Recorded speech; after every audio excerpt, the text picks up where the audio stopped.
प्रार्थना पत्रिका शनिवार 27/7/2024। पूर्ण बार्जिटन यशाह 62:6-12। हे यरूशलेम, मैंने तेरी दीवारों पर पहरेदारों को तैनात किया है, वे दिन रात चुप नहीं रहेंगे। हे यहोवा को पुकारने वालों, तुम भी चैन से मत बैठो, और जब तक वह यरूशलेम की स्थापित करके उस पृथ्वी की प्रशंसा न बना दे, तब तक उसे भी चैन मत दो। कॉलेज में स्नातक होने से पहले अवशेषों को ऐसी उत्कृष्ट कृतियाँ बनानी चाहिए जो युग का पूर्वावलोकन करें।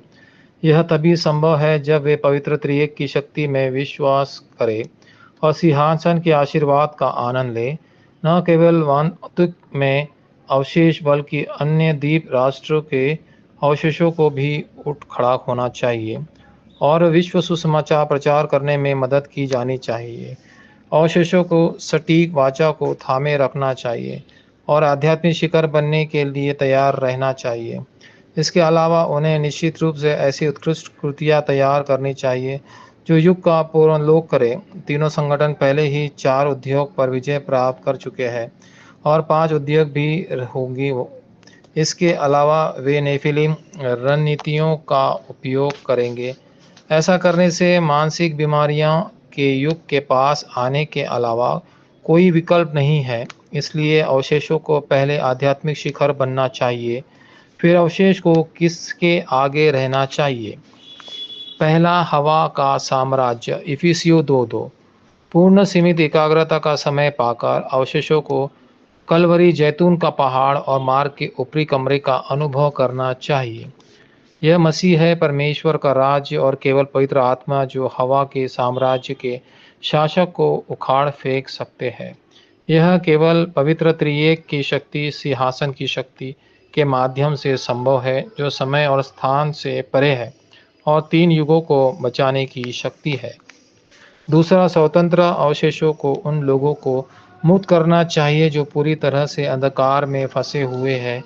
इसे चयनित एकाग्रता कहा जाता है। मसीह द्वारा दिए गए केवल के माध्यम से अवशेषों को अध्ययन करना चाहिए और उपचार प्राप्त करना चाहिए।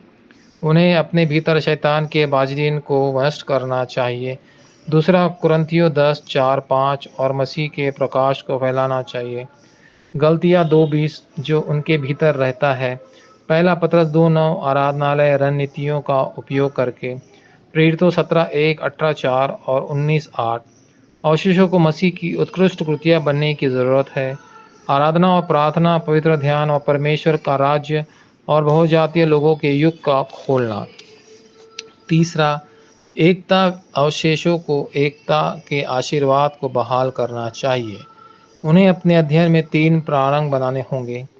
2-3-7 और राष्ट्र और 5,000 जनजातियों को ठीक करना होगा और उन्हें शिखर सम्मेलन बनने के लिए तैयार करना होगा। इसके अलावा उन्हें अब एक वैश्वीकृत संस्कृत बनने की आवश्यकता है। इसे बनाया जाना चाहिए ताकि वे भविष्य में जीवित रह सके। आज से अवशेषों को हमेशा याद रखना चाहिए कि वे हैं जो बचे हुए हैं और तीर्थयात्री है, क्योंकि अवशेष तीर्थयात्री के मार्ग पर है। इसलिए उनके पास हर चीज़ को पार करने के लिए प्रार्थना की शक्ति होनी चाहिए। इसके अलावा वे विजेता है जिन्होंने अंधकार पर विजय प्राप्त की है। वाचा प्रार्थना। प्रिय परमेश्वर, अवशेष सम्मेलन को समाप्त करने की कृपा प्रदान करें के लिए धन्यवाद। मेरे लिए आपके वचन को न खोने के लिए कृपया मुझे पूर्ण बाजिटिन बनाने में मदद करें, जो अन्य बाजिटिन को बढ़ाता है। यीशु मसीह के नाम पर मैं प्रार्थना करता हूँ, आमीन।